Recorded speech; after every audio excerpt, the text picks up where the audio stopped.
क्या हाल चाल, कैसे हैं आप सब? बढ़िया हैं। चलिए, my name is Manjesh Kumar और आप देख रहे हैं उज्जवल केमिस्ट्री पॉइंट। बहुत दिनों के बाद आप सबसे जो है मुलाकात हो रही है। कई महीनों से हम जो है यूट्यूब पे जो है वो वीडियो अपलोड नहीं कर रहे हैं। इसके लिए मैं क्षमा चाहता हूँ आप सबसे। कहना है प्यारे बच्चों कि मंजिल से आगे बढ़कर मंजिल तलाश कर, मंजिल से आगे बढ़कर मंजिल तलाश कर, मिल जाए तुझको दरिया तो समंदर तलाश कर। मंजिल से आगे बढ़कर मंजिल तलाश कर, मिल जाए तुझको दरिया तो समंदर तलाश कर। हर शीशा टूट जाता है पत्थर की चोट से, हर शीशा टूट जाता है पत्थर की चोट से, वो पत्थर ही टूट जाए ऐसी शीशा तलाश कर, वो पत्थर ही टूट जाए ऐसी शीशा तलाश कर। तो प्यारे बच्चों, आज हम आप सबके संक्षेप जो है अध्याय 14 लेसन 14 बायोमॉलिक्यूल जो अणु लेकर जो है हम आए हैं। और हमें बहुत आशा और विश्वास है कि आप हमारे वीडियो को जो है वह अच्छी तरह से देखेंगे, पढ़ेंगे और समझेंगे और आगे बढ़ने की जो है आप प्रयत्न करेंगे, कोशिश करेंगे।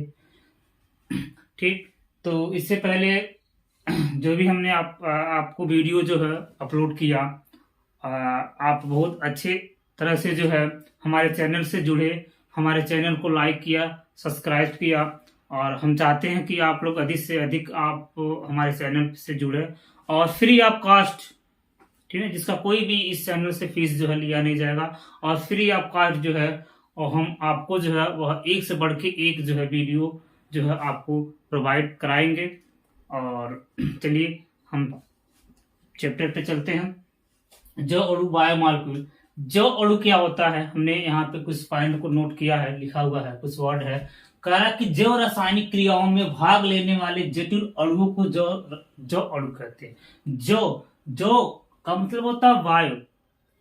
रासायनिक क्रियाएं जो हमारे अंदर, जो हमारे बॉडी में, जो हमारे शरीर में, ठीक है ना, जो हमारे अंदर जो है जो केमिकल रिएक्शन हो रहा है, कह रहा है कि जो रासायनिक क्रियाओं में जो भाग लेने वाले जटिल कार्बनिक पदार्थ होते हैं, जो हम भोजन के रूप में, ग्लूकोज के रूप में जो अंदर हम क्या करते हैं, सेवन करते हैं, तो हमारे अंदर जो है हमारे स्टोमच में जो है जो रासायनिक अभिक्रियाएं जो होती है उसी को हम क्या बोलते हैं प्यारे बच्चों, जो अणु कहते हैं। ठीक है ना। अब यह जो अणु जो है हम बायोकेमिस्ट्री में पढ़ते हैं। आगे आप लोग जाएंगे प्यारे बच्चों, बायोटेक करेंगे या कोई भी जो है मेडिकल लाइन, मेडिकल से संबंधित कोई भी कोर्सेज करेंगे, उसमें जो है बायोकेमिस्ट्री एक आपका जो है एक आपका टॉपिक ही होता है जो बायोकेमिस्ट्री के तहत हम पढ़ते हैं जो है। ठीक है। तो जो अणु के बारे में जान गए कि जो रासायनिक अभिक्रियाओं में भाग लेने वाले जटिल अणुओं को हम क्या बोलते हैं, जो अणु कहते हैं। अब जो अणु प्यारे बच्चों कौन कौन से होते हैं, तो कार्बोहाइड्रेट हो गया, प्रोटीन हो गया, वसा हो गया, विटामिन हो गए, हार्मोन्स हो गए, न्यूक्लिक अम्ल हो गए। ठीक ना। न्यूक्लिक अम्ल में प्यारे बच्चों हम डीएनए और आरएनए से संबंधित हम पढ़ेंगे। ठीक है ना। तो ये हमारे क्या होते हैं, जो अणु होते हैं। ठीक है ना। अब हम किसके अंतर्गत पढ़ते हैं, तो हम बायोकेमिस्ट्री के अंतर्गत हम पढ़ते हैं। ठीक है। तो प्यारे बच्चों हमने लिखा है कि बायोकेमिस्ट्री क्या होता है, तो रसायन विज्ञान की वह शाखा जिसके अंतर्गत कोशिका में उपस्थित जो रसायनों की संरचना, उनसे उनके रासायनिक संगठन तथा संबंधित रासायनिक परिवर्तनों का अध्ययन किया जाता है प्यारे बच्चों, तो उसको हम क्या बोलते हैं, जैव रसायन कहते हैं। ठीक है ना। तो विज्ञान की वह शाखा है जिसके अंतर्गत हम सेल से संबंधित, कोशिका से संबंधित, ठीक है ना, मैंने बायोकेमिस्ट्री, जैव रसायन, इनकी संरचना हो गया, इनका संगठन, इनका बनावट हो गया और इनसे संबंधित जो रासायनिक अभिक्रियाएं हो रही, इसमें क्या परिवर्तन हो रहा है, क्या चेंजिंग हो रहा है, उससे क्या नया बन रहा है, ये चीजें जो है हम बायोकेमिस्ट्री में पढ़ते हैं। ठीक है प्यारे बच्चों। इसके बाद यह आपका इम्पोर्टेंट, ये आपका मोस्ट इम्पोर्टेंट है क्योंकि यह बोर्ड में कई बार जो है कार्बोहाइड्रेट पूछा गया। ठीक है प्यारे बच्चों। तो यह हम जो अणु पढ़ रहे हैं, चैप्टर आपका है, न्यू चैप्टर है और लेसन नंबर 14 है। इससे आपके प्यारे बच्चों 6 मार्क जो है बोर्ड में, 5 से 6 मार्क बोर्ड में पूछे जाते हैं। ठीक है। तो इसमें सबसे मोस्ट इंपॉर्टेंट आपको कार्बोहाइड्रेट। कार्बोहाइड्रेट हमको पढ़ना कि कार्बोहाइड्रेट क्या होते हैं। तो कार्बोहाइड्रेट, इसमें प्यारे बच्चों 2 कॉन्सेप्ट बनाया गया। पहले के लोगों ने जो है पुरानी अवधारणा के अनुसार, पुरानी परिभाषा के अनुसार उन्हें बताया कि जो कार्बन के हाइड्रेट होते हैं, जो कार्बन के हाइड्रेट होते हैं उसी को हम क्या बोलते हैं प्यारे बच्चों, कार्बोहाइड्रेट कहते हैं। ठीक है ना। अब इनका समान सूत्र दिया गया CH2O और Y दिया गया। हमने कार्बन और हाइड्रेट को जो है एक अनुपात में, दो संबंधी एक के अनुपात में इसको जो क्लासिफाइड किया गया और इनका जो है एक प्रकार से जो है वह जनरल फार्मूला दिया गया कि CH2I और O। मैंने इस फार्मूले के अंतर्गत जो भी आते हैं, जो इन फार्मूले का पालन करते हैं, जो इनके अंतर्गत आते हैं, उसी को हम क्या बोलते हैं प्यारे बच्चों, कार्बोहाइड्रेट कहते हैं। इस एग्जाम्पल में मैंने कुछ लिखा है, ग्लूकोज हो गया, ठीक है ना, रक्त शर्करा के रूप में इसको जानते हैं, C6H12O6 होता है। ठीक है, तो हमको क्या करना है प्यारे बच्चों, CH2Y के रूप में लिखना है। तो यहाँ पे हमने कार्बन 6 लिखा है, अब H2O लिखा है। ठीक है ना। अब हमको जो है हाइड्रोजन 12 होनी चाहिए, ऑक्सीजन 6 होने चाहिए। हमने C6H2 और क्या किया, हमने होल 6 कर लिया है। ठीक है, तो आपके 6 ऑक्सीजन हो गए और 12 आपके जो है वो हाइड्रोजन हो गए। इसी प्रकार से आपका सुक्रोज भी होता है, जिसका फार्मूला होता है C12H22 और O11 होता है। तो इसको हम इस फार्मूले के अंतर्गत रखेंगे तो C12H2O का 11। ठीक है ना। तो यहाँ पे कार्बन आपके 12 हो गए, हाइड्रोजन 22 हो गए और ऑक्सीजन आपके 11 हो गए। ठीक है। इसी प्रकार स्टार्च जो होते हैं, ठीक है, C6H10O5 का होल N। ठीक है ना। N जो होता है वो आपका मॉलिक्यूल का नंबर होता है, अणुओं की संख्या हम कह सकते हैं। ठीक है ना। तो यह C6 हो गया H2।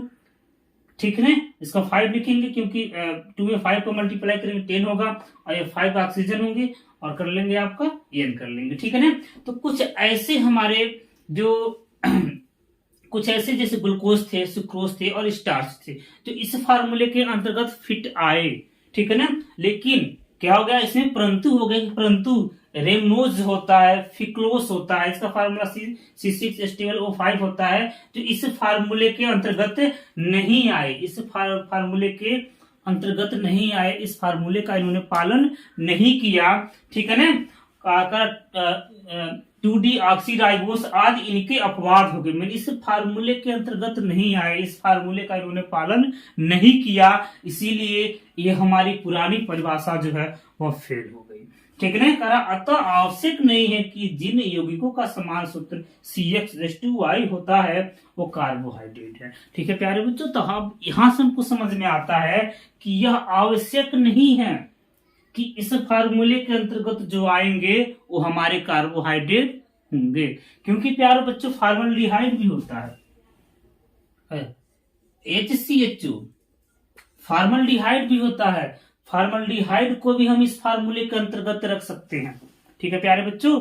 तो फॉर्मल्डिहाइड को भी हम इस फार्मूले के अंतर्गत जो है हम रख सकते हैं। क्या रखेंगे, CH2 और O।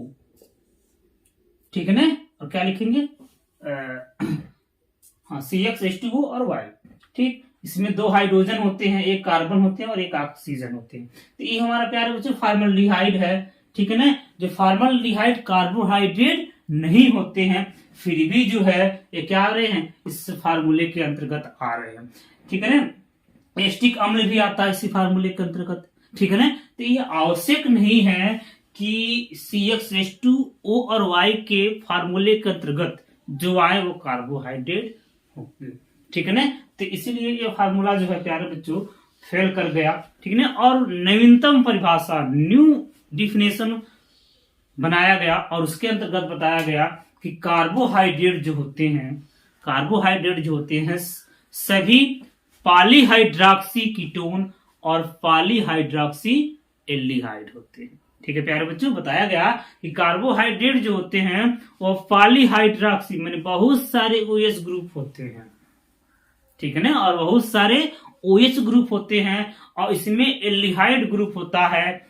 ठीक है ना। तथा कीटोन ग्रुप होता है, अर्थात जो हमारा एल्डिहाइड ग्रुप का होगा वो हमारा ग्लूकोज होगा तथा जो हमारा कीटोन का होगा वो हमारा क्या होगा, फ्रक्टोज होगा। ठीक है ना। तो इसका हम नवीनतम डिफिनेशन पढ़ेंगे कि सभी पॉलीहाइड्रॉक्सी एल्डिहाइड तथा पॉलीहाइड्रॉक्सी कीटोन, ठीक है ना, इसमें असम्मित कार्बन परमाणु होते हैं।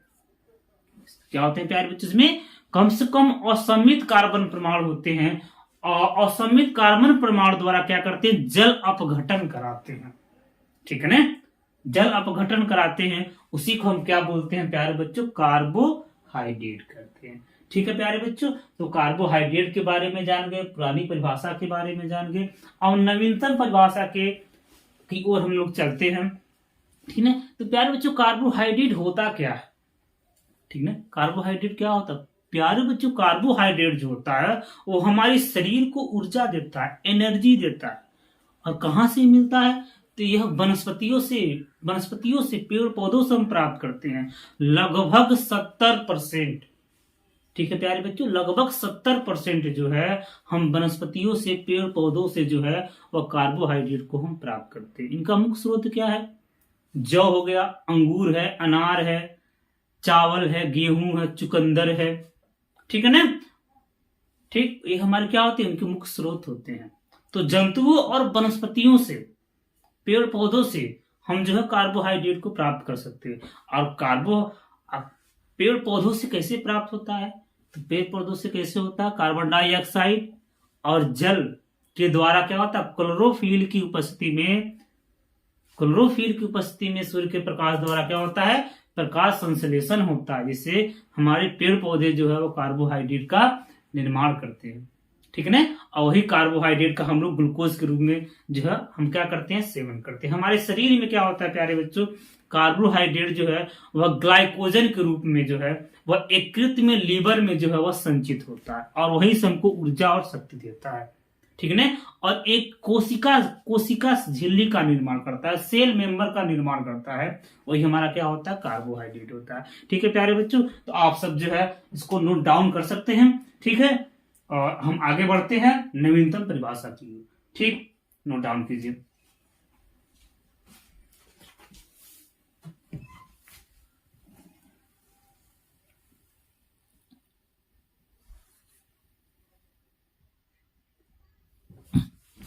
चलिए प्यारे बच्चों आगे बढ़ते हैं, कार्बोहाइड्रेट। ठीक है, तो हमने पुरानी परिभाषा के अनुसार जान गया कि कार्बन के हाइड्रेट को जो है हम क्या बोलते हैं, कार्बोहाइड्रेट करते हैं। लेकिन प्यारे बच्चों हम नवीनतम परिभाषा जो आया, जो न्यू डिफिनेशन आया, उसके अनुसार कि सभी कार्बनिक यौगिक जो जल अपघटित होकर पॉलीहाइड्रोक्सी एल्डिहाइड या पॉलीहाइड्रोक्सी कीटोन देते हैं। ठीक है ना, अर्थात ऐसे कार्बनिक यौगिक जो पॉलीहाइड्रोक्सी एल्डिहाइड तथा पॉलीहाइड्रोक्सी कीटोन देते हैं। ठीक है ना, तथा जिनमें कम से कम एक असममित कार्बन होता है। जिनमें क्या होता है प्यारे बच्चों, एक, या कह रहा है जिनमें कम से कम एक जो है असममित कार्बन होना चाहिए। ठीक है ना, उसी को हम क्या बोलते हैं, कार्बोहाइड्रेट करते हैं। ठीक है प्यारे बच्चों, तो हम कार्बोहाइड्रेट में ग्लूकोज और फ्रक्टोज की हम संरचना यहाँ पे बनाएंगे। यहाँ पे हमने नोट लिखा कि कार्बोहाइड्रेट में एल्डिहाइड और कीटोन जो होते हैं, कीटोन समूह जो होता है वह मुक्त या हेमी एसिटल या एसिटल रूप में होते हैं। ठीक है प्यारे बच्चों, तो हम क्या करेंगे, अब सबसे पहले तो हम यह जानेंगे कि पॉलीहाइड्रोक्सी क्या है और पॉली एल्डिहाइड क्या है। तो एल्डिहाइड में क्या होता है प्यारे बच्चों, जहां पे CHO ग्रुप होता है और जहां पे COO होता है इसको कीटोन बोलते हैं, जहां पे CHO होता है वहां पे एल्डिहाइड बोलते हैं। ठीक है प्यारे बच्चों, तो हम कह सकते हैं कि ये कार्बन का चयन है, 1 2 3 4 5। ठीक है, कह रहा है एल्डिहाइड, अर्थात यहाँ पे CHO C double bond O और यहाँ पे क्या होना चाहिए, H। ठीक है, और एक से अधिक हमारा क्या था प्यारे बच्चों, हाइड्रोक्सी ग्रुप। एक से अधिक हमारा क्या होना चाहिए, हाइड्रोक्सी ग्रुप। ठीक है, अब कार्बन की वैलेंसी कर लेंगे, यहाँ पे जोड़ लेंगे, एक हाइड्रोजन यहाँ पे जोड़ लेंगे, एक हाइड्रोजन यहाँ, एक हाइड्रोजन यहाँ। ठीक है प्यारे बच्चों, तो ये हमारा किसका है, ये हमारा C6H12O6 है। ये हमारा किसका है, ग्लूकोज का है, ग्लूकोज का है। ठीक है प्यारे बच्चों, इसके बाद फ्रक्टोज का बनाएंगे हम। फ्रक्टोज का भी सेम फार्मूला होता है, C6H12O6 होता है। ठीक है प्यारे बच्चों, तो हम बनाएंगे 1 2 3 4 5 और 6। तो उसमें क्या होता है प्यारे बच्चों, कीटोन समूह होता है C डबल बॉन्ड O। ठीक है प्यारे बच्चों, तो यहाँ पे OH H और H, यहाँ पे OH होगा आपका OH OH OH। कार्बन की बैलेंसी कर लेंगे यहाँ पे H H H और H।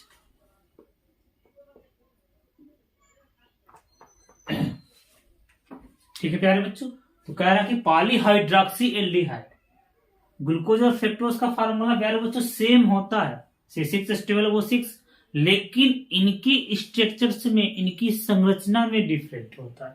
ध्यान दीजिएगा, यहाँ पे एल्डिहाइड ग्रुप बन रहा है 1 2 3 4 5 6 6 कार्बन इसमें भी है, हाइड्रोजन भी देख रहे हैं 1 2 3 4 5 6 7 8 9 10 और सॉरी 2 3 4 5 6 7 8 9 10 11 और 12 इसमें हाइड्रोजन भी है और 6 1 2 3 4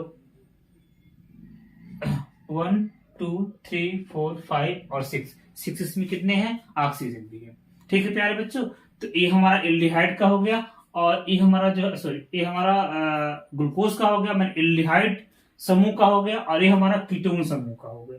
ठीक है प्यारे बच्चों, तो इसमें हमारे बहुत सारे हमारे हाइड्रोक्सी ग्रुप हैं, बहुत सारे हमारे क्या हैं, हाइड्रोक्सी ग्रुप है। ठीक है ना, और इस हाइड्रोक्सी ग्रुप में कम से कम एक असममित कार्बन क्या है इसमें, इस हाइड्रोक्सी ग्रुप में प्यारे बच्चों इसमें जो है अनसैचुरेटेड कार्बन है। ठीक है, तो चलिए प्यारे बच्चों, अब हम ग्लूकोज का जो है वो ओपन चेन स्ट्रक्चर्स और साइक्लिक संरचना जो हम यहाँ पे हम बनाते हैं और समझते हैं। ठीक है, नोट डाउन कीजिए।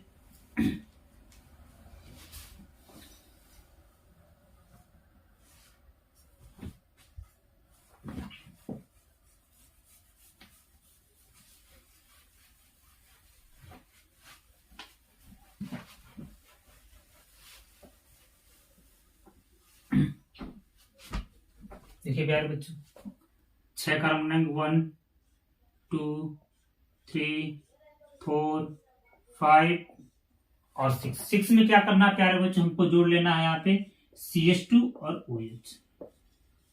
ठीक है प्यारे बच्चों, ध्यान यहाँ पे देना है कि कार्बन नंबर थर्ड को छोड़कर 1 2 3 4 5 और 6 कार्बन नंबर थर्ड, ठीक है ना, को छोड़कर जितना भी यहाँ पे हम क्या कर लेंगे प्यारे बच्चों, CH और O, ये हमारा एल्डिहाइड ग्रुप का हो गया।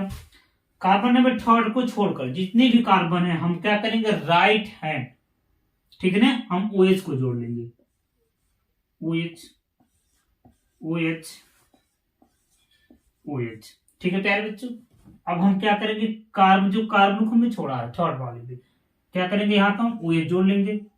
ठीक है ना, और इसके जो अपोजिट जो बच रहा है वहां पे हम हाइड्रोजन को जोड़ लेंगे, H हाइड्रोजन को ऐड कर लेंगे, H और H। ठीक है प्यारे बच्चों, तो यह हमारी क्या हो गई, ये हमारी ग्लूकोज की खुली श्रृंखला हो गई। आप लिखेंगे ग्लूकोज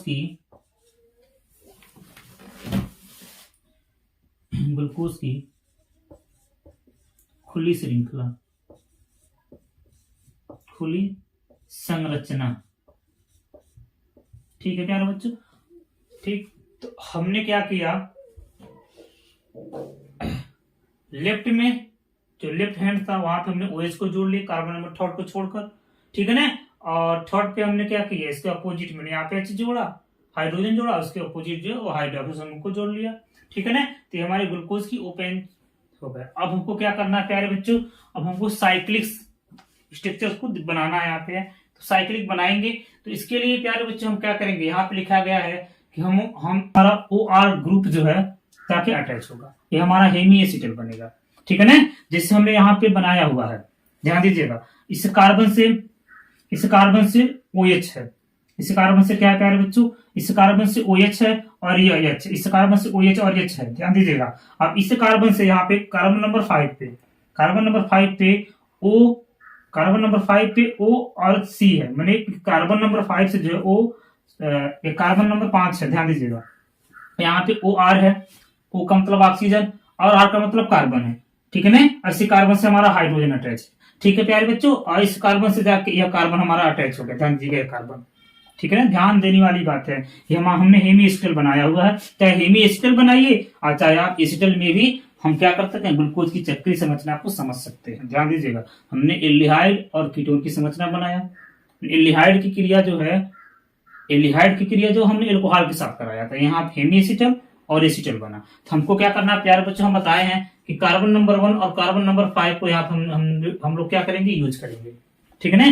कार्बन नंबर 5 में यहाँ पे डबल बॉन्ड O था, ध्यान दीजिएगा, यहाँ पे क्या था, डबल बॉन्ड O CHO था। और यहाँ हाइड्रोजन जो है क्या होगा, यहाँ से अलग हुआ तो H फॉर्म में हुआ। अब यह हाइड्रोजन H फॉर्म में है, इसको यह प्लस तो इसको माइनस की तलाश है। अब यह बंध जब क्लीवेज होगा, प्यारे बच्चों ध्यान दीजिएगा, जब यहां से यह बंध क्लीवेज होगा, ये टूटेगा, ठीक है ना। जब डबल बॉन्ड टूटेगा तो ऑक्सीजन पे माइनस होगा। अब ये माइनस वाला क्या होगा, प्लस के जाके अटैच हो जाएगा, और बंध टूट जाए तो क्या होगा, सिंगल बॉन्ड का फॉर्मेशन होगा, ठीक है ना। तो हमने यहाँ पे लिखा है कि CH और OH हो गया, ठीक है। अब इसी कार्बन से, ये ध्यान दीजिए, इसी कार्बन से OR जुटेगा, मैंने यह O और R, O और R, R मतलब कार्बन, और इसी कार्बन से हाइड्रोजन जुड़ जाएगा। तो हमने यहाँ पे हेमी एसिटल संरचना यहाँ पे प्यारे बच्चों हमने बना दिया है। कोई समस्या हो तो प्यारे बच्चों आप कमेंट कर सकते हैं, लेकिन हमको आशा और विश्वास दोनों की कोई भी समस्या आपको नहीं, तो कोई भी हम डाउट छोड़ते ही नहीं है। ध्यान दीजिएगा, यहाँ पे हमने क्या किया, यहाँ पे कार्बन 1 और कार्बन 5 का यूज करके हमने क्या किया, ग्लूकोज की चक्रीय संरचना यहाँ पे हमने बना दिया है। और ये हमारा ग्लूकोज की जो है वह खुली श्रृंखला है प्यारे बच्चों, ठीक है ना। तो इसमें कोई भी जो है डाउट ना हो, इसीलिए हमने जो है अच्छे तरीके से यहाँ पे हमने जो है डिफाइन कर दिया, ठीक है प्यारे बच्चों। तो इसको नोट डाउन करिए, इसके बाद हम जो है कार्बोहाइड्रेट का क्लासिफिकेशन पढ़ेंगे, ठीक।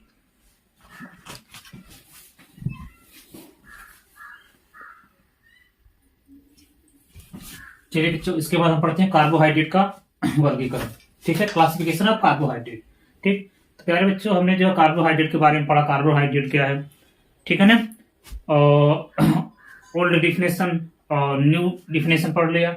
अब हम इसका क्लासिफिकेशन जो है, क्लासिफिकेशन पढ़ेंगे कि क्लासिफिकेशन क्या है, ठीक है ना। तो इसको जो है निम्न वर्गों में वर्गीकृत किया गया है, ठीक है ना। पहला आपका होता है शुगर, शर्कराएं, और दूसरा होता है अशर्कराएं, नॉन शुगर, या इसी को हम बोलते हैं पॉलीसेक्राइड, ठीक है। तो शर्कराएं शुगर क्या होती है, इसके बारे में आप लोग प्यारे बच्चों आप लोग परिचित हैं। शुगर क्या है, शुगर कैसे होते हैं, क्रिस्टली होते हैं, ठोस होते हैं, रंगहीन होते हैं, जल में विलय होते हैं, और स्वाद में कैसे होते हैं प्यारे बच्चों, मीठे होते हैं। तो शुगर तो हमको लगता है प्यारे बच्चों के सभी लोग इससे जो है ग्रसित, मैंने बहुत सारे लोग इससे ग्रसित हैं, सभी की बात नहीं करेंगे, हम चाहेंगे सभी लोग स्वस्थ रहें और शुगर से ग्रसित कोई भी ना हो, क्योंकि शुगर की समस्या हमारे देश में जो है वो बहुत ज्यादा जो है वो अटैक कर रहा है।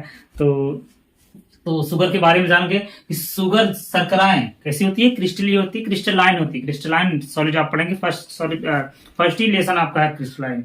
क्रिस्टली का मतलब होता है जिनकी संरचना बनावट क्या होता है, क्रिस्टली ठोस क्या होता है, क्रिस्टली ठोस ऐसे ठोस होते हैं जिनकी ज्यामिति और इनके अवयवी कण जो होते हैं क्या होते हैं, एक निश्चित क्रम में क्रमबद्ध होते हैं, अर्थात कह सकते हैं कि इनकी एक संरचना होती है क्रिस्टली की, ठीक है ना। तो ये क्रिस्टली होते हैं, क्रिस्टली ठोस होते हैं, ठीक है ना, जल में विलय होते हैं, रंगहीन होते हैं, कलरलेस होते हैं, और स्वाद में कैसे होते हैं, मीठे होते हैं। अब शुगर को जो है वह निम्न भाग में जो है वो बांटा गया है, दो भाग इनके भी हैं। पहला आपका है मोनोसेक्राइड और दूसरा है प्यारे बच्चों ऑलिगोसेक्राइड, ठीक है ना। तो मोनोसेक्राइड क्या होते हैं प्यारे बच्चों, तो मोनोसेक्राइड प्रकृति में लगभग 20 जो है वो मोनोसेक्राइड के अणु पाए जाते हैं, ठीक है ना। तो ये मोनोसेक्राइड, इनका जो है या आप डिफिनेशन जो है प्यारे बच्चों हम बोल रहे हैं, आप लिख भी सकते हैं, इनका जो है वो जल अपघटन नहीं होता है, ठीक है। इसको हम सिंपल शुगर के नाम से जानते हैं। सिंपल शुगर क्या होते हैं प्यारे बच्चों, सरल शुगर के नाम से जानते हैं। और प्यारे बच्चों इनका जो है वो जल अपघटन नहीं होता है।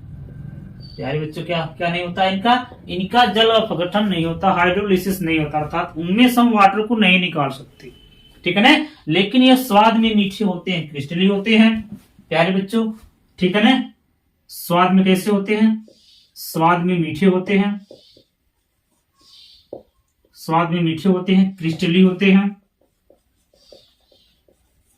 क्रिस्टली, स्वाद में मीठे, रंगहीन होते हैं और जल में विलय होते हैं। जल में क्या होते हैं प्यारे बच्चों?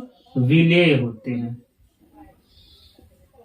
ठीक है, आप जान गए। इनको हम सिंपल शुगर के नाम से जानते हैं। इनका जल अपघटन नहीं होता है प्यारे बच्चों। क्या होता है? इनका जल अपघटन नहीं होता है। ठीक है, लगभग प्रकृति में 20 मोनोसेक्राइड के अणु उपस्थित होते हैं। ठीक है ना। प्रकृति में लगभग 20 मोनोसेक्राइड के अणु होते हैं। मोनोसेक्राइड के अणु पाए जाते हैं या होते हैं। ठीक है प्यारे बच्चों, इनका जनरल फार्मूला जो होता है, इनका समान सूत्र CN H2N O और N होता है। क्या होता है प्यारे बच्चों? CN H2N और O और N होता है, जहां N प्यारे बच्चों 3 से 10 तक होता है। नंबर ऑफ एटम होते हैं, जहां N जो होता है वो 3 से लेकर 10 तक होते हैं। ठीक है, 3 से लेकर चलेंगे 3 4 5 6 7 8 9 10। ठीक है ना।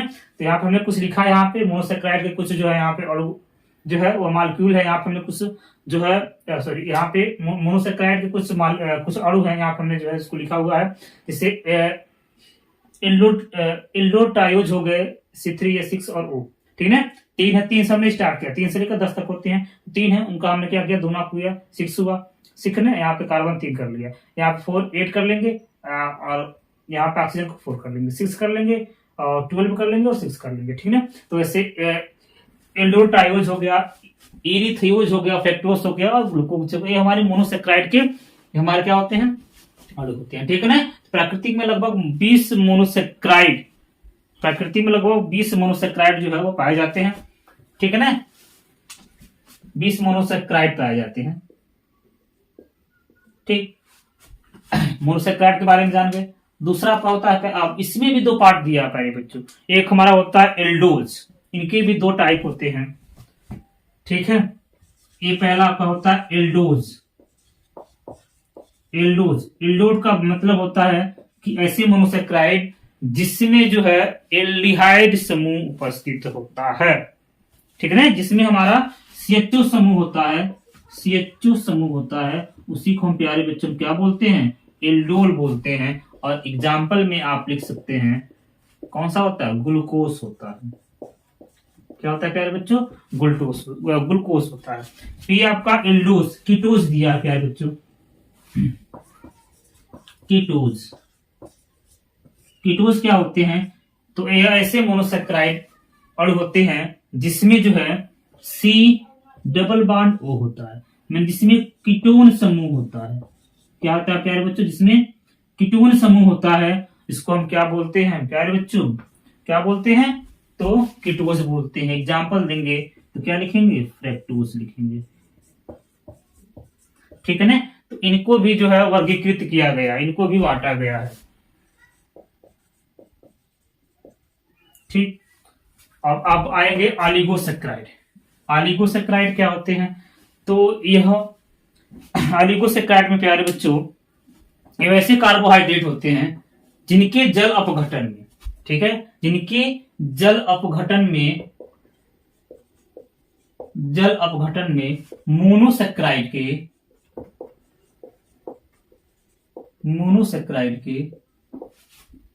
3 से 10 अणु, 3 से 10 मोनोसेक्राइड पाए जाते हैं। ठीक है ना। जिनका मोनोसेक्राइड के 3 से 10 अणु जो है, 3 से 10 अणु जो है हमको प्राप्त होते हैं।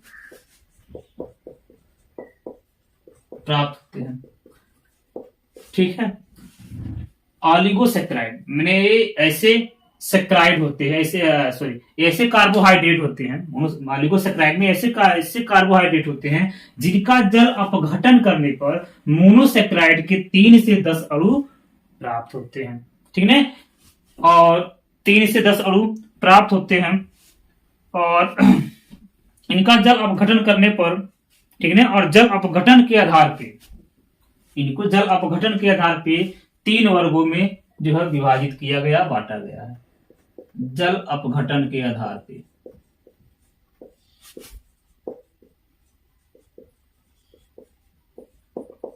पहला आपका होता है डाइसेक्राइड, डाइसेक्राइड,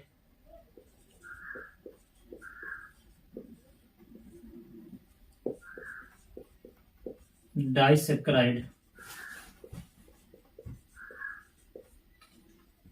और दूसरा आपका होता है ट्राइसेक्राइड, ट्राइसेक्राइड,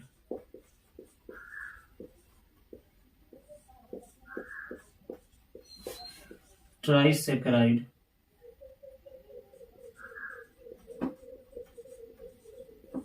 और तीसरा प्यारे बच्चों होता है टेट्रासेक्राइड।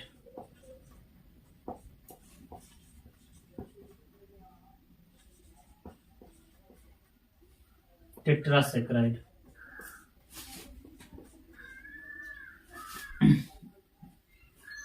टेट्रासेक्राइड।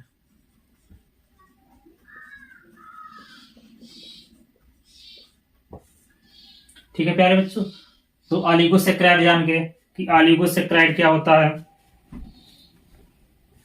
ठीक है प्यारे बच्चों, तो ऑलिगोसेक्राइड जो होते हैं वो ऐसे कार्बोहाइड्रेट होते हैं जिनका जल अपघटन करते हैं, और जल अपघटन करने से 3 से 10 अणु जो है वो मोनोसेक्राइड के प्राप्त होते हैं।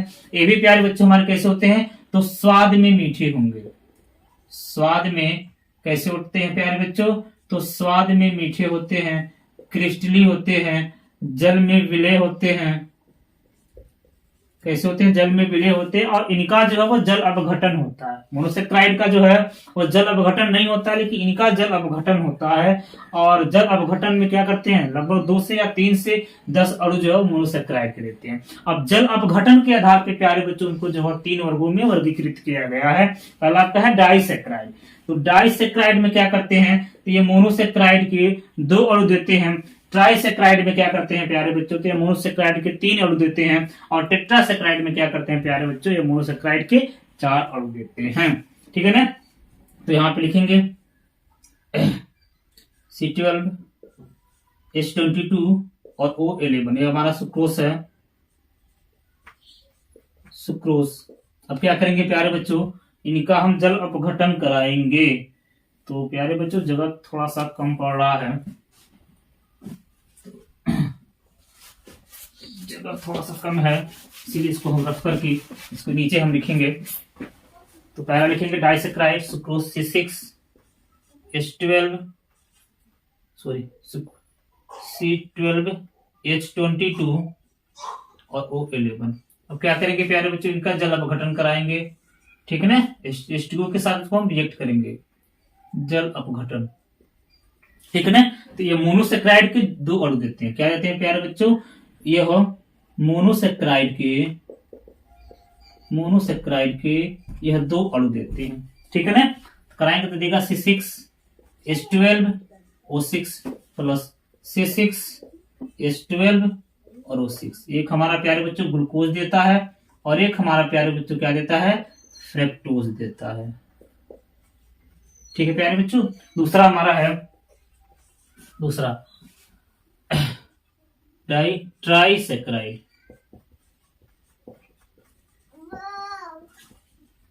ट्राइसेक्राइड में क्या होता है प्यारे बच्चों, अब इसमें हमको क्या करना, थोड़ा सा इसमें जानना है कि कार्बन में हम क्या जोड़ेंगे, 6 जोड़ेंगे। ठीक है ना, हाइड्रोजन में हम क्या जोड़ेंगे, 10 जोड़ेंगे, और हाइड्रोजन में 10 जोड़ेंगे, और ऑक्सीजन में हमको 5 जोड़ना है। ध्यान दीजिएगा, 6, 10 और 5। ठीक है ना, तो यहां से हमारा रेफिनोज बनेगा प्यारे बच्चों। तो ये होगा C18, H 10 जोड़ेंगे 32, और O जो होगा वो 16 होगा। अब क्या करेंगे, 2H2O, क्योंकि हमने यहाँ से 1 मोल जो है हमने वाटर लिया था, अब यहाँ से वाटर की संख्या को बढ़ाएंगे। ठीक है ना, अब क्या करेंगे यहाँ पे प्यारे बच्चों, जल अपघटन कराएंगे। तो यहाँ पे क्या होगा, यहाँ पे ट्राइसेक्राइड में मोनोसेक्राइड के 3 अणु देते हैं। ध्यान दीजिएगा, हमने यहाँ पे 3 मोनोसेक्राइड के 3 अणु देगा। यहाँ पे देगा C6, H12 O6 plus C6H12 O6 plus C6H12 O6। एक हमारा होगा प्यारे बच्चों गैलेक्टोज, गैलेक्टोज होगा, एक हमारा ग्लूकोज होगा, एक फ्रुक्टोज होगा, और एक हमारा क्या होगा प्यारे बच्चों गैलेक्टोज होगा। अब थर्ड में आएंगे तो टेट्रासेकेराइड, क्या हमारा प्यारे बच्चों टेट्रासेकेराइड। टेट्रासेकेराइड क्या होते हैं, तो यहाँ हमारे प्यारे बच्चों मोनोसेकेराइड के जो 4 अणु हमको प्राप्त होते हैं। अब क्या करेंगे, इसमें इस कार्बन में हम 6 जोड़ेंगे, एक बार 6 जोड़ेंगे, एक बार 10 जोड़ेंगे और 5 जोड़ेंगे। कार्बन में 6, हाइड्रोजन में 10 और ऑक्सीजन में 5, तो 18 है। तो हम 6 जोड़ेंगे तो क्या होगा 24, और H जो होगा वो 42, और ऑक्सीजन जो होगा वह 21 होगा। क्या करेंगे 3H2 और O। अब जल अपघटन कराएंगे प्यारे बच्चों, तो ये 4 जो है C6H12 O6 जो मोनोसेक्राइड के अणु देंगे, मोनोसेक्राइड के अणु देंगे। ठीक है प्यारे बच्चों। तो दूसरा आपका है अशर्करा या 42 सेक्राइड। ठीक है ना। तो पहले एक बार और समझ लेते हैं। कार्बोहाइड्रेट का क्लासिफिकेशन दो प्रकार से क्लासिफिकेशन है प्यारे बच्चों। पहला शर्करा शुगर और दूसरा है नॉन शुगर। ठीक है ना। शुगर क्या होते हैं, शुगर के बारे में आप लोग परिचित है, जानते हैं। ये क्रिस्टलीय होते हैं, स्वाद में मीठे होते हैं। ठीक है ना। और जल में विलय होते हैं। ठीक है। और यह रंगहीन होते हैं, इनका कलर नहीं होता। ठीक है ना। अब इनको प्यारे बच्चों जो है वो 2 भागों में वर्गीकृत किया गया है, 2 भागों में बांटा गया है। पहला आपका है मोनोसेक्राइड।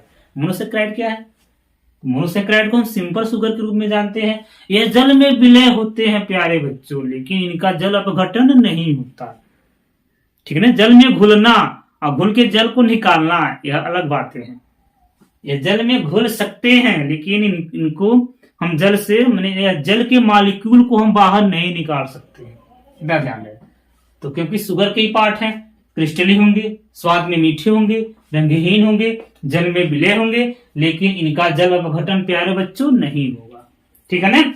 अब इनका सामान्य सूत्र जो होता है CnH2nOn होता है, जहां n 3 से लेकर 10 या 2 से लेकर 10 तक होते हैं, सॉरी 3 से लेकर 10 तक होते हैं। प्राकृतिक में कम से कम 20 मोनोसेक्राइड के अणु पाए जाते हैं, जो हमने यहाँ पे कुछ नाम लिखा हुआ है, एल्डोटायोज, इरिथयोज, फ्रक्टोज और ग्लूकोज। ठीक है ना। अब इनको जो है वर्गीकृत किया गया 2 भागों में, एल्डोज और कीटोज। एल्डोज का मतलब जानते हैं, इसमें एल्डिहाइड समूह होता है, CHO समूह होता है, जैसे ग्लूकोज हो गया। कीटोज जानते हो, कीटोज का मतलब इसमें कीटोन समूह होता है, हमारा फ्रक्टोज हो गया। ठीक है ना। दूसरा पार्ट आपका है ऑलिगोसेक्राइड। ऑलिगोसेक्राइड क्या होते हैं, तो ऑलिगोसेक्राइड ऐसे कार्बोहाइड्रेट होते हैं जिनका जल अपघटन करने पे मोनोसेक्राइड के 3 से 10 अणु प्राप्त होते हैं। अब मोनोसेक्राइड के ही पार्ट है, मैंने शुगर के ही पार्ट है। तो शुगर होगा तो मीठा होगा, स्वाद में मीठे होंगे, जल में विलय होंगे, रंगहीन होंगे, और ठीक है ना, इसी को हम क्या बोलते हैं, ऑलिगोसेक्राइड करते हैं।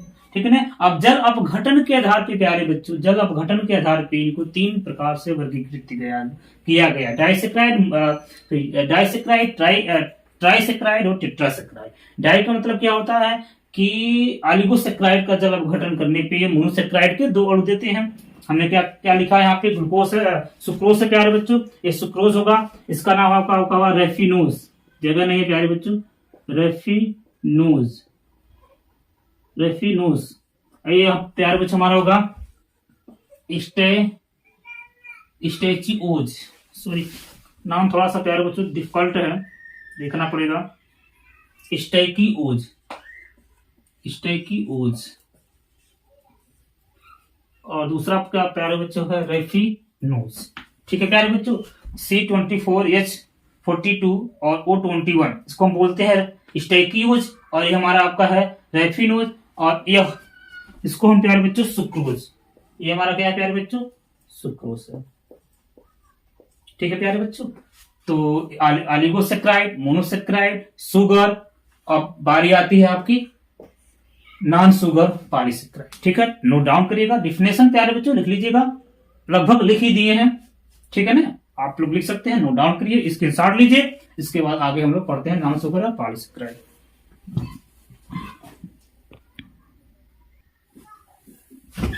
प्यारे बच्चों, सेकेंड आपका है, सेकेंड पढ़ना है नॉन शुगर, ठीक है, और शर्कराएं या पॉलीसेक्राइड, ठीक है प्यारे बच्चों। तो पॉलीसेक्राइड में प्यारे बच्चों जो है,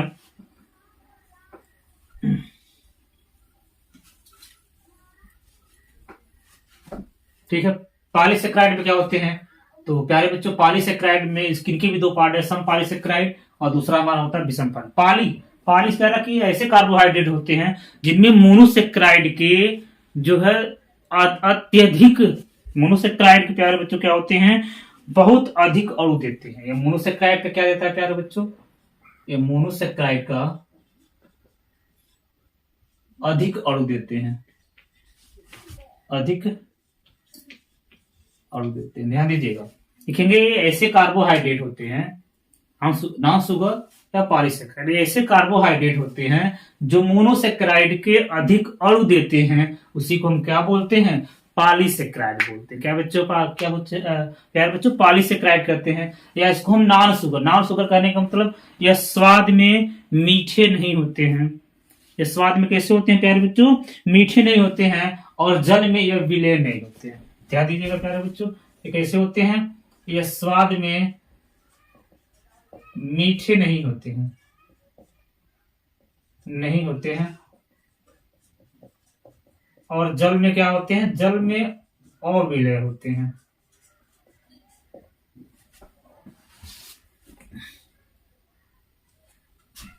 जल में अल्प विलय होते हैं, अविलय होते हैं, ठीक है प्यारे बच्चों। अब दूसरा, इसका फर्स्ट पार्ट है सम पॉलीसेक्राइड और दूसरा आपका है विषम पॉलीसेक्राइड। तो सम पॉलीसेक्राइड क्या होते हैं, सम का मतलब हो रहा कि सम पॉलीसेक्राइड, अर्थात ऐसे कार्बोहाइड्रेट या ऐसे पॉलीसेक्राइड जिनका जल अपघटन करने पर एक ही प्रकार के मोनोसेक्राइड के इकाई या अणु देते हैं, इसी को हम क्या बोलते हैं, सम पॉलीसेक्राइड कहते हैं। जैसे आपका स्टार्च हो गया, सेलुलोज हो गया, ये सब हमारे क्या होते हैं, सम सेक्राइड। यहाँ पे स्टार का फॉर्मूला लिखा C6H10O5 और N, ठीक है ना। इनका जल अपघटन कराएंगे तो आपका देगा C6, ठीक है ना, C6H12 और O6, ठीक है ना। ये हमारा क्या देगा, ग्लूकोज देगा, क्या देगा प्यारे बच्चों, ग्लूकोज देगा, ठीक है ना। और दूसरा आपका है विषम पॉलीसेक्राइड। तो विषम पॉलीसेक्राइड क्या होते हैं, ऐसे पॉलीसेक्राइड या ऐसे कार्बोहाइड्रेट जिनका जल अपघटन करने पे दो से अधिक, ठीक है, यह एक ही प्रकार के देते हैं, यह दो से अधिक मोनोसेक्राइड के अणु देते हैं, मैंने भिन्न प्रकार के जो है, डिफरेंट प्रकार के जो है यहाँ पे जो है वह मोनोसेक्राइड के अणु हमको प्राप्त होते हैं। जैसे इंसुलिन है, इंसुलिन का जल अपघटन करेंगे तो यहाँ पे ग्लूकोज देगा और यहाँ पे हमारा फ्रक्टोज देगा। तो नॉन शुगर जान गए, नॉन शुगर क्या होते हैं, जो जल में अविलय होते हैं और क्रिस्टली होते हैं। नॉन शुगर प्यारे बच्चों क्या होते हैं, हमारे अक्रिस्टली होते हैं, एक क्रिस्टली नहीं होते हैं, ठीक है ना। और इनमें जो हम मोनोसेक्राइड के उच्च अणु कह सकते हैं या अत्यधिक अणु होते हैं, ठीक है ना। तो इसी को हम नॉन शुगर कहिए या पॉलीसेक्राइड कहिए, दो प्रकार के। सम पॉलीसेक्राइड, सम पॉलीसेक्राइड का मतलब हो गया कि मोनोसेक्राइड के एक ही प्रकार के अणु उसमें क्या होते हैं, उपस्थित होते हैं, जब इनका जल अपघटन करते हैं तब, ठीक है ना। जो यह जल में क्या होते हैं, अल्प विलय होते, सॉरी अविलय होते हैं, ठीक है ना। जैसे एग्जांपल में स्टार्च हो गया, सेलुलोज हो गया। दूसरा है विषम पॉलीसेक्राइड, विषम का मतलब जान गए कि जिनका जल अपघटन करने पे विषम प्रकार के जो मोनोसेक्राइड के अणु आते हैं। जैसे इंसुलिन का जल अपघटन करेंगे तो ग्लूकोज और फ्रक्टोज देगा। एक आपका टॉपिक बचा हुआ प्यारे बच्चों, कार्बोहाइड्रेट का परीक्षण, ठीक है। इसके बाद कार्बोहाइड्रेट आपका यहां से समाप्त होगा। इसके बाद हम जो है ग्लूकोज पढ़ेंगे, कार्बोहाइड्रेट का परीक्षण, ठीक है, टेस्ट ऑफ कार्बोहाइड्रेट। इसमें पहला आपका है क्या, इसमें आपका है मालिश परीक्षण, मालिश परीक्षण।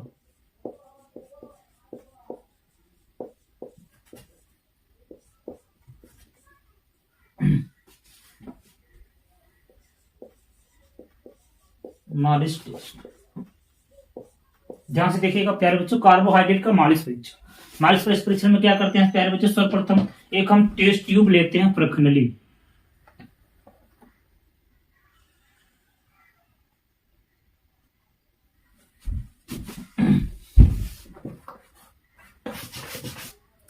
क्या बनाएंगे प्यारे बच्चों, एक परखनी लेंगे, प्रखनली test tube.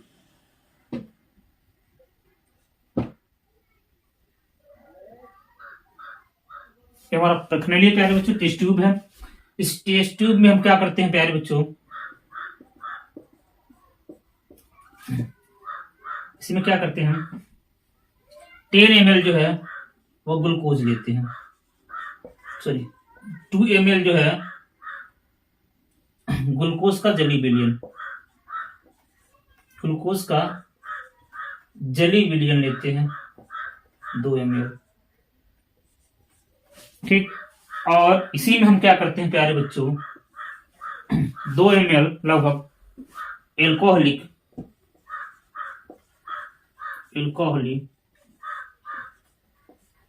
Alpha नेप्थाल,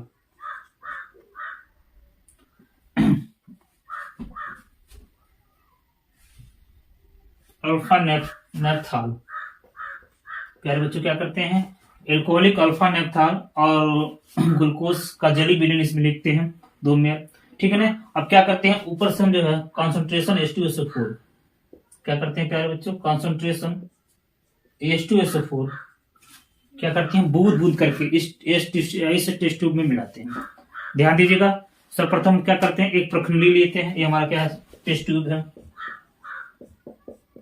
test tube, ठीक है प्यारे बच्चों। इस प्रखनली में हम क्या करते हैं, ग्लूकोज का जली ml लगभग 2 ml तक लेते हैं, ठीक है ना। और एल्कोहलिक अल्फा नेप्था लगभग 10% इनका जो है और जली विलयन सोल्यूशन लेते हैं, लगभग 10% होता है, ठीक है। दोनों को मिक्स करके, ठीक है, आपको क्या करना है, दीवार के सहारे बिना हिलाए हुए, दीवार के सहारे बिना हिलाए हुए एल्कोहलिक जो है अल्फा नेप्थलीन, ग्लूकोज का जली विलयन और क्या करते हैं कॉन्सेंट्रेशन H2SO4 को हम मिलाते हैं।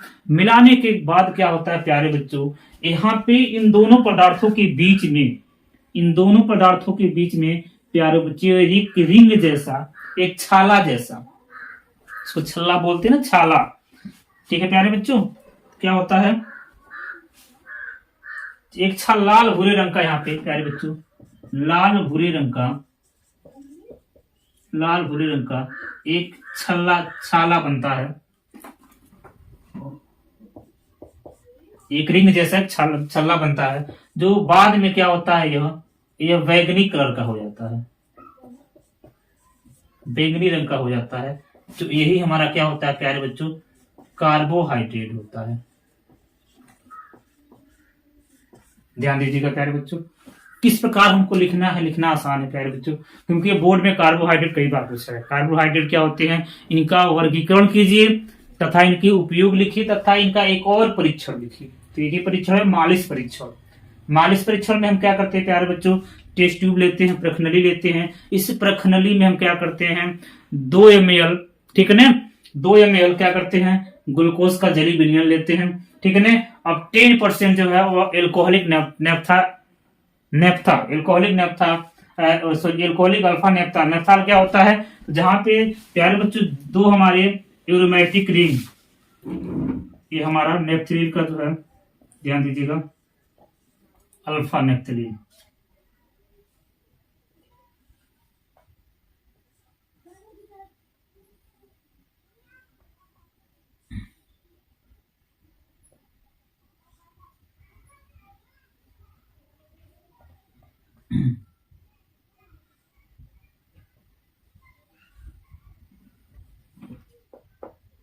ठीक है। और यहाँ पे प्यारे बच्चों हमारा क्या होता है, यहाँ पे प्यारे बच्चों OH होता है। तो यहाँ पे भी आप लगा सकते हैं, चाहे यहाँ पे भी लगा सकते हैं, या हमारा OH होता है। यही हमारा होता है प्यारे बच्चों अल्फा नेप्थलीन, इसको हम अल्फा नेप्थाल के रूप में जानते हैं। ये हमारा होता है प्यारे बच्चों अल्फा नेप्थाल, ठीक है ना। तो एक बार और देखते हैं कार्बोहाइड्रेट का परीक्षण। सर्वप्रथम क्या करते हैं, हम टेस्ट ट्यूब लेते हैं, इस टेस्ट ट्यूब में ग्लूकोज का जली विलयन 2 ml और एल्कोहलिक अल्फा नेप्थाल 10%, ठीक है ना, लेके हम क्या करते हैं, अब वो दीवार के सहारे जो है और कंसंट्रेशन H2SO को शांत सल्फ्यूरिक हम बूंद बूंद करके जो है इसमें मिलाते हैं। मिलाने के बाद क्या होता है प्यारे बच्चों, लाल भूरे रंग का जो है दोनों पदार्थों के बीच जो है, दोनों पदार्थों के लाल रंग के भूरे रंग का छल्ला बनता है, रिंग टाइप बनता है, जो बाद में जो है बैगनी कलर का हो जाता है। ठीक है ना, और वही हमारा क्या होता है प्यारे बच्चों, कार्बोहाइड्रेट होता है। तो आप सभी को शुरू से लास्ट तक बने रहने के लिए तहे दिल से धन्यवाद। और आप सब जो है इसी ईमानदारी पूर्वक जो है आप लगन के साथ, मन के साथ जो है वो पढ़ाई करते रहिए। प्यारे बच्चों, हमारी कोशिश है कि हम 10 का भी 9, 10 और 11 और 12 का हर वीडियो जहां तक हो सके आपको हम प्रोवाइड कराएंगे और अच्छे तरीके से जो है यहाँ पे बताने का कार्य करेंगे। ठीक है, तो हमसे जुड़ने के लिए बहुत बहुत धन्यवाद।